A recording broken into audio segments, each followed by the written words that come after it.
The following is a presentation of the Matt Talk Podcast Network.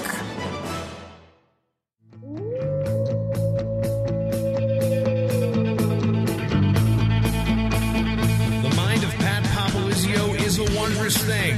And for you Pack wrestling fans, you'll get to go inside the mind of the Skip each and every episode here on the Pack Mentality Pop-Ins podcast. Now, here's your host, NC State Director of Athletics Digital Communications, Brian Reinhardt.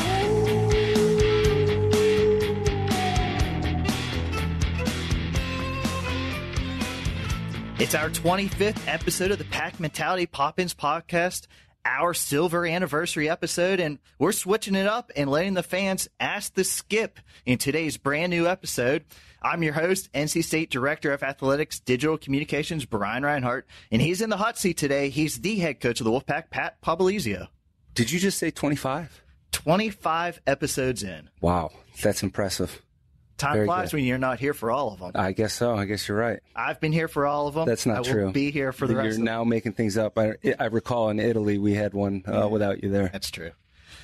I did format it, though. But all right.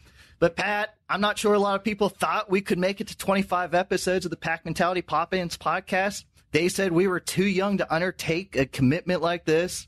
They said our personalities would clash. They said we would fight over money. And I mean, I know I'm still looking for that raise from NC State. But we're still together, and we continue to be the only podcast produced by the NC State Athletics Department and the lone podcast in all of Division I wrestling that's hosted by a school. This has been a fun run, a lot of unique content, and just giving our fans the ability to get to know our student athletes and how they are off the mat. But, Pat, I really appreciate yourself and all the many guests that we've had in the opening of this podcast. It's given the Wolfpack fans a great behind-the-scenes look at your program. Absolutely. And first of all, I just want to thank you for coming up with the idea and sticking to it and putting all this content together, because it is. And, for our sport of wrestling, these are very valuable, and it's a lot of good content being put out there and some unique information that you typically, don't get to know when you see these guys competing. So it's good to really get behind these guys and understand the ins and outs of their personality and, just what it takes to get to that next level as a program too. So growth has been good together. Guys are starting to ask why they haven't been on yet. I'm trying to hold them off. That's good. I'm getting a lot of that. They want on the mic. They're antsy. Yeah. But here's cheers to many more episodes. Next, we're shooting for that 50th anniversary. We got a lot more content to come. We still have some of the off season, but we'll be rolling right into your season. And since this is a big celebration episode, I just want to remind fans to support us in what we're doing here. You, of course, can listen to each podcast on both GoPack.com and YouTube, but please go and subscribe and download to the Pack Mentality Pop-Ins podcast wherever you get all of your favorite podcasts. You can subscribe to our channel on iTunes, Stitcher, Spotify, Google Music Play, just to name a few. Also, it's been a long time since anybody has left us a review on iTunes. Please visit our page on iTunes and leave us your thoughts, or just leave a 5-star review. Now that I rambled for a bit, let's get to why our listeners turn in this episode and get underway with hashtag Ask the Skip. Nice. Let's clear the air on the Skip thing first, too. So you go back a couple years ago, Nick, Tommy, I think even Bill Cook were referring to me in articles as the Skip. And then we made a bet prior to a dual meet that year. I think it was the last dual meet of the year, or maybe it was Missouri, one of the last ones of the year. And they bet me if they won, they got to change my Twitter name to something that was obviously a positive name to it. And I said, okay, I agreed to it, and I had to follow through. And so ever since then, it's stuck. So I get that asked a lot of times, but that was the creativity of Nick, Bill, Tommy, a couple of those other guys from that year. And I ask you every year if you're going to change it back, and you say no. No, I can't now. Okay. Now we're going to get to these questions. This was not a submitted question, but something I wanted to get the conversation started. The NCAA has recently relaxed the redshirt regulations for football. For this season, a player can play up to 4 games and still be eligible for a redshirt season. Has there been any discussion in the wrestling world if such a rule will be made? And what's your opinion on allowing redshirts to compete in duels?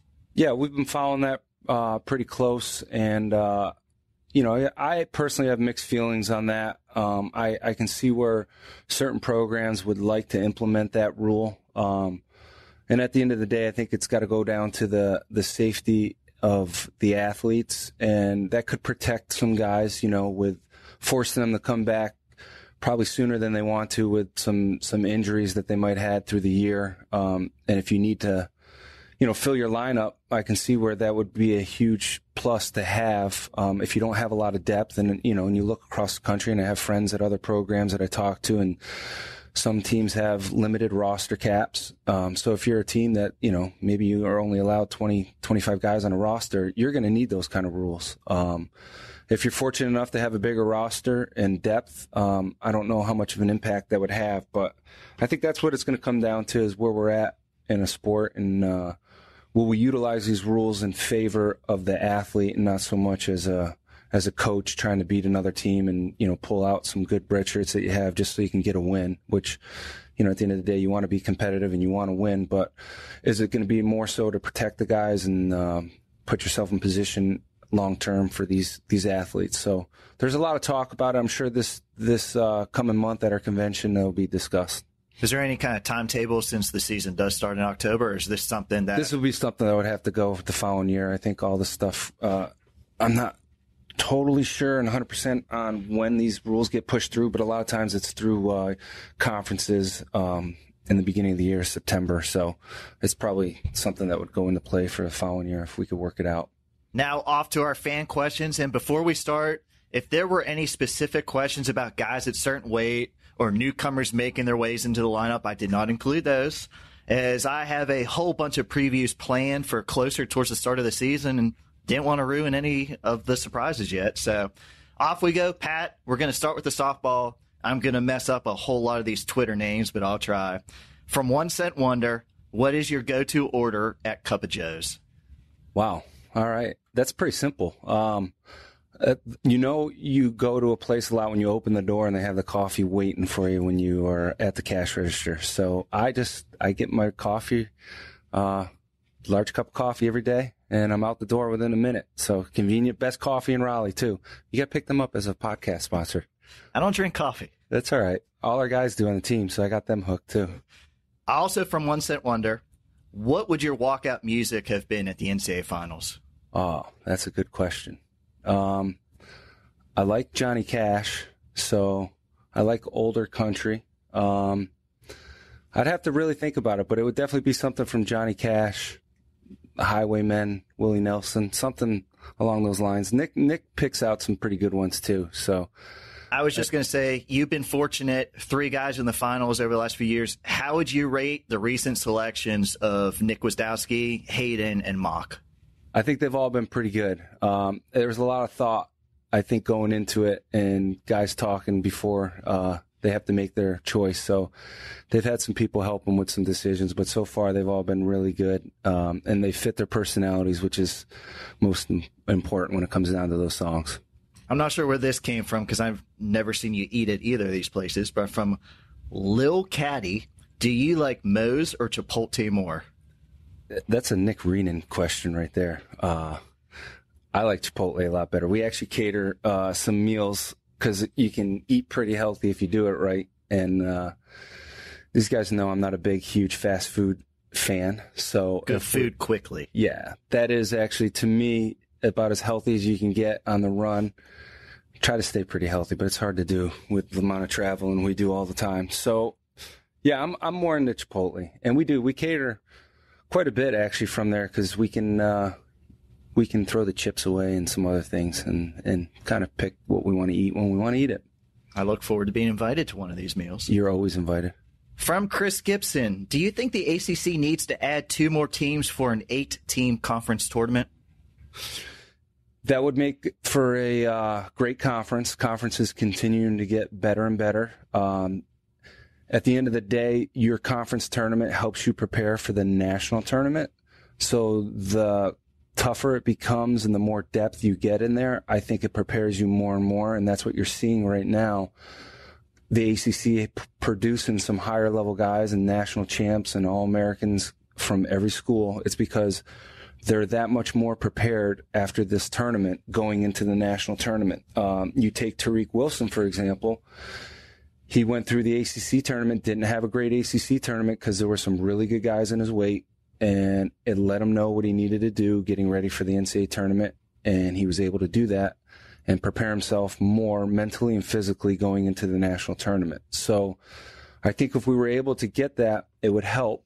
And that's the biggest thing, is what teams would be willing and able to add wrestling. And we got to do our part as a sport to make more teams want to add wrestling. What are we marketing? What's our value? And hopefully, with the growth of what's going on in the ACC with wrestling, some other teams, it might attract that down the road. That'd be big. It'd be great. This one's from Pack Wrestle Fan. I don't think you can answer his last question. It's kind of a three-parter, or maybe his last question was more of a statement. But does the ACC have contracts with certain refs, or do they come from the NCAA? Does anyone know what stalling is anymore? Okay, so yes, we are ACC has their officials. So if you come to our conference tournament, you'll see that I think it's 5 or 6 refs that we have, probably 6 refs that are locked in being ACC officials. So the goal is to try to get those guys during ACC duels because they're ACC officials. And that's why you'll see a lot of them repeat refs when we're here at home or we're on the road. And then, when we have sometimes non-conference duels, we'll try to get other NCAA refs that we know we'll see at the NCAA tournament. But that's not us as coaches picking our refs. They're assigned to us. So we really have no say in that. Now, we'll have some non-conference duels earlier in the season, and we'll have some say in that. But for our ACC duels, they're assigned, and there's not much you can do about that. And at the end of the year, the coaches get to rank out the refs, and for the most part, I think we've had phenomenal refs in the ACC, and that's helped us prepare more for the national tournament. And that's what it's about. These refs, just like our athletes, are continuing to get better, and as our teams as well. So we're all in this together, and the better the refs you have, the more it prepares you for the national tournament.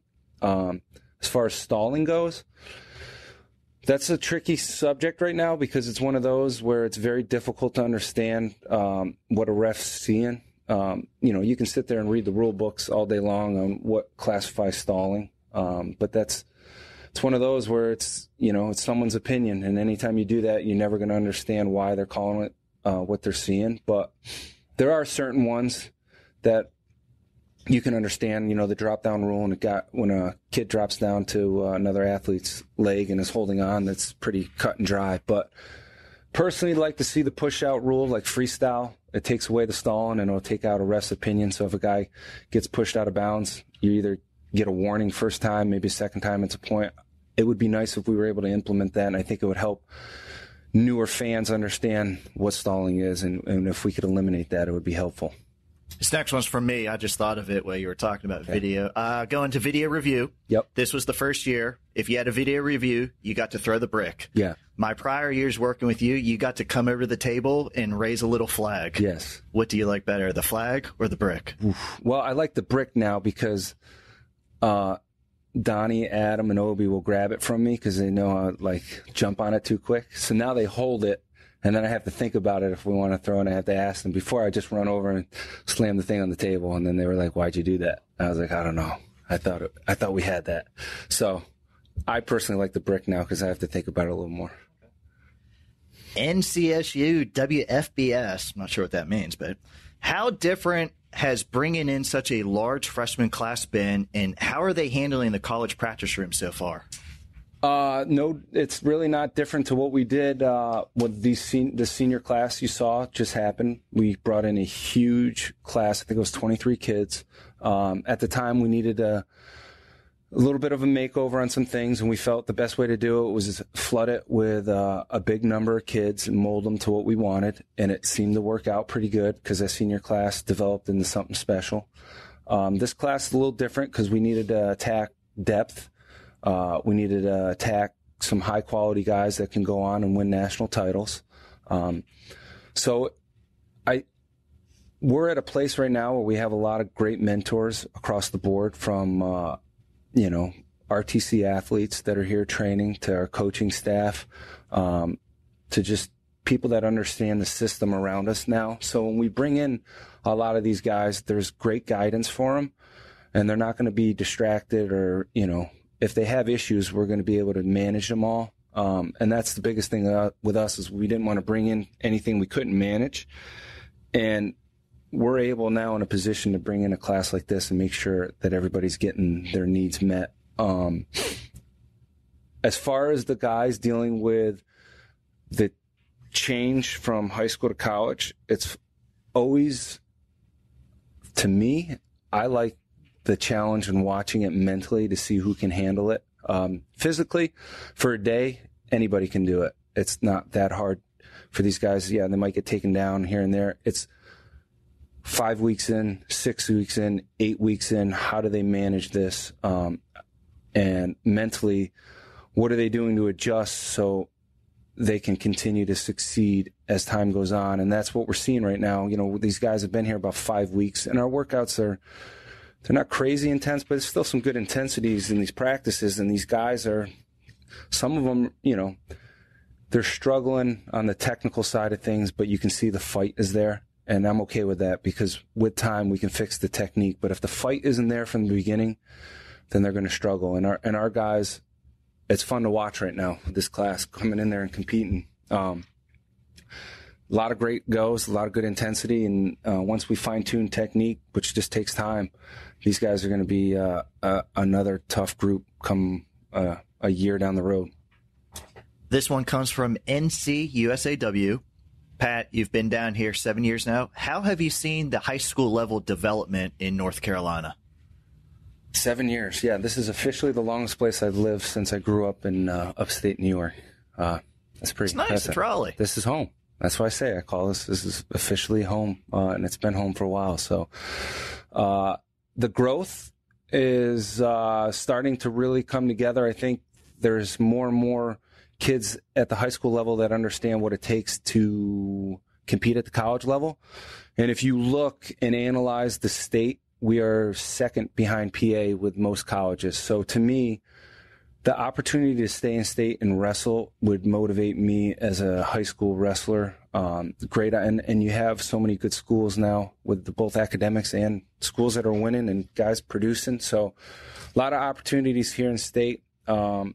And it's one of those, we got to continue to work together. I think there's a lot of pull in different directions, and that sometimes can kill, the power of a state. And I think it's starting to smooth itself out a little bit here. And just got to keep these guys at a young age, keep them all the way through. But there's so many resources for these guys to be successful with these RTCs and college coaches floating around and RTC athletes that, are open and out there. I know Timmy McCall right now is in the state doing a clinic as we speak. I know Mock has been all over the state of North Carolina. Our RTC guys are always out there willing and able. Our doors are open to RTC athletes to come here and train. So, and even coaches stopping by our room to just watch practice. There's so much going on that these guys can benefit, and we benefit a lot. The better the state is, the better our college teams are going to be. And that's not just us at NC State. That's all the other colleges. So there's a lot of good growth going on, and there's a lot of good leadership. So we got to continue to stay together and become one of the best states in the country. This is from one of those Twitter handles. We might have to figure out a name change, but NCSU Curse. That just sounds kind of evil. Yikes.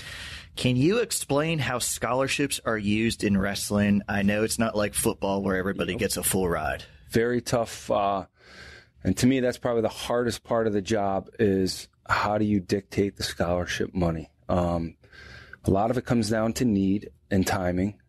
So, sometimes you might have opportunity to get a kid, but at the same time, you have a young guy that's on a good amount of money. So it's like, all right, we got to go to this next weight. And you want to reward guys with success. So, we're allowed 9.9 scholarships in wrestling, and it is cut up on however we want to give it out. So in our room, there are 9.9 scholarships out of the 35 guys on our roster. That's divvied up between the 35 guys. And that's not saying everybody's on money.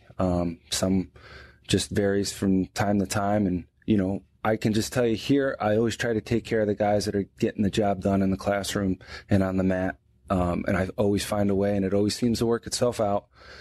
We've had numerous kids come here as walk-ons and leave on a lot of money because of what they've done, and they've earned it. And that's the way I built this program up, is anything these guys get, they're going to earn. And I think that's what makes a successful program. So we're continuing to work on that. But at the same time, there are some kids that have earned it in high school off their results. So it's that fine line of balancing and everything out. And I think our staff has done a phenomenal job to continue to recruit the best kids in the country to come here and make the kids that are in our program happy with rewarding them with keeping that carrot out there in front of them.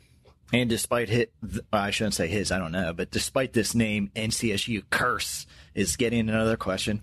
How are you able to get so many guys on the team and have enough room to practice? Any plans for expansion of the Wolfpack practice facilities? Oh, that's the toughest question of it all right there. We're fortunate enough to have a lot of coaches on staff. So I would say through the day, during a typical day here at NC State, we probably have 3 to 4 practices. Sometimes you'll walk in the room, there might just be 2 guys and a coach. Sometimes it's 10 guys and a coach. And then obviously our day-to-day practice, there'll be our whole team. But we obviously can't put 40 guys on the mat at once. So we do start pretty early in the morning, and we're here pretty late at night running workouts. So we clear the mat as best we can. And like I said, it's great to have these older guys that we can run our RTC practices, implement some college kids in there at times. There's a meeting tomorrow with some high-profile people, with some important decision makers to continue to brainstorm and see what we can do to obviously add that facility. I truly believe it's going to happen at the right time with the right people connected to it. And there are, let's just say, some interesting conversations going on right now, but I think it's a matter of time before that happens, and the right people connected, willing and able to do some things to make this room a reality. And it's well deserved for these guys that have put the time in. And it's going to be a major factor, to get to that next level, to bring home the first place trophy. That room is going to be a major stepping stone for us, and that's something that we got to make happen with time. And I know the administration's working extremely hard to put us in position for that. So hopefully we get some more clear answers to you on that one. But for right now, that's kind of where we're at. In a meeting like that, do you just take that 4th place team trophy and just put it on the table before you talk? Right. I think that, I don't know. I think it goes back to do your part first and then ask later kind of thing. And that's something I tell my guys that as well. Like, hey, don't knock on this door and ask for something until you've at some point proven yourself. And I feel like, and it's, everybody's taken notice and helped us with resources here. And Dr. Yao has been a big part of that. Our guy, we put some work in time and some results, and we keep going forward and building in a great working relationship in there. And that's a big part of it. This room will be a major impact with bringing home that first place trophy, which is the ultimate goal. So, yeah, kind of one of those. Show me what you got, and then we can talk. And, I know this team, this program has done a little bit of that, and we got to continue to do more of the result thing as well. This one comes from Slingshot Willie. Coach talks of recruiting guys who buy into the Wolfpack system, pack mentality.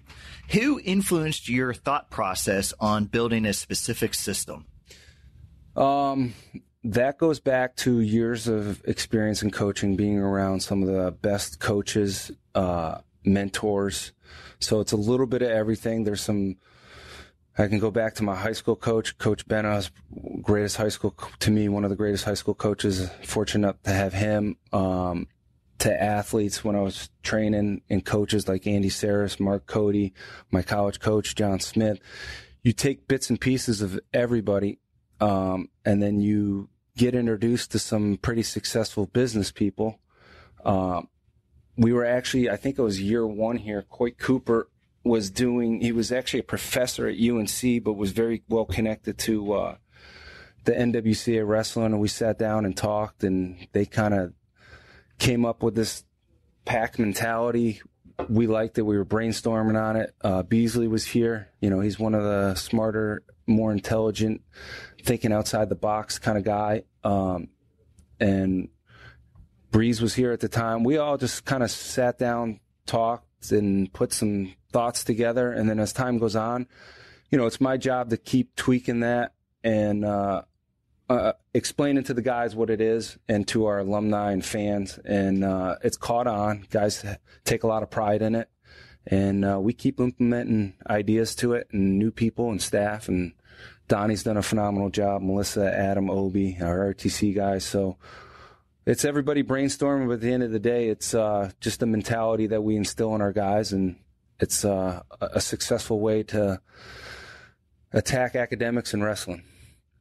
This next one, I swear, came from a family member of yours, but on Twitter, she goes by Linda Hall. Starts off, "You're a great coach," as evidenced by this past season. I think you already know who that is by the last name. But then again, she said, then I thought this was Melissa because she continues, "Your staff, especially Melissa, is amazing." But her real question, what makes a great assistant coach? What characteristics do you look for when you hire an assistant? Yeah, that's a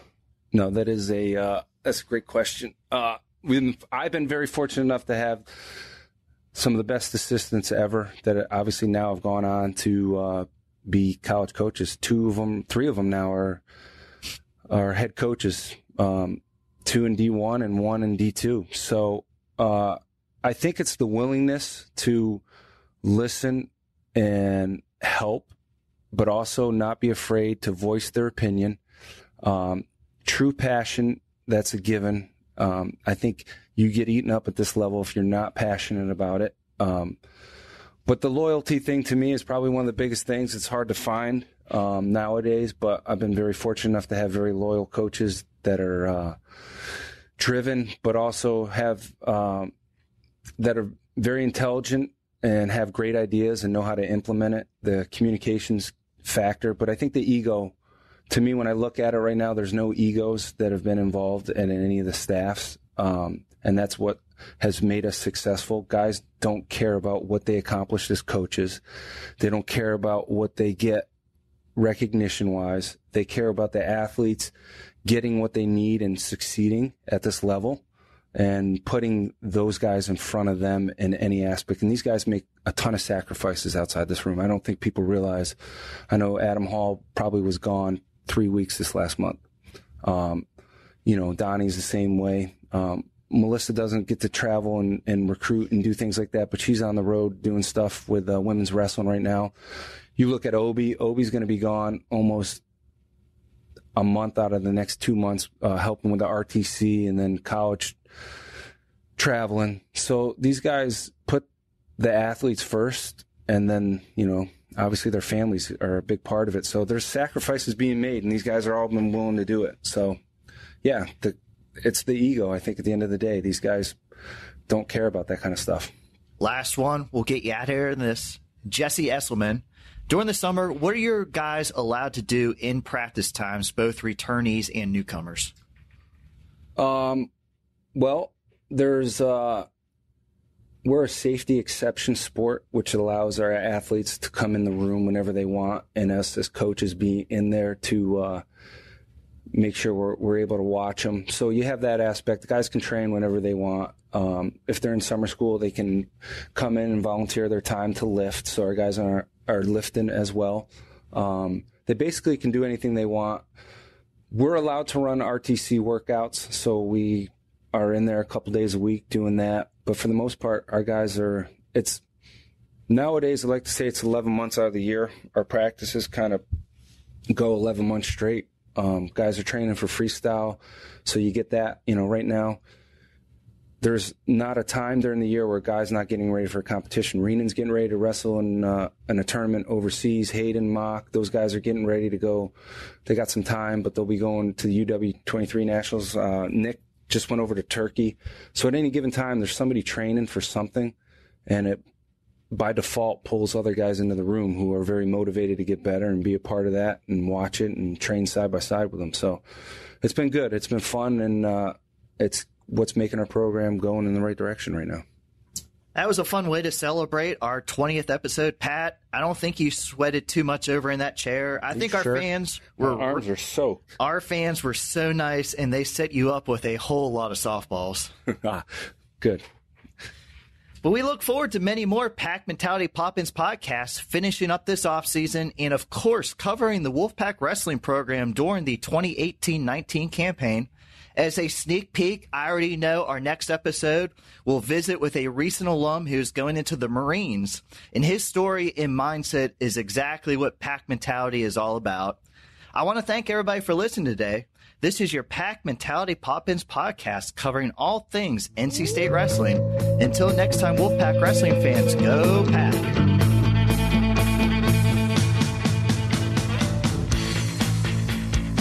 Mentality Pop-Ins podcast is produced by the Mat Talk Podcast Network. For more wrestling podcasts, go to MatTalkOnline.com.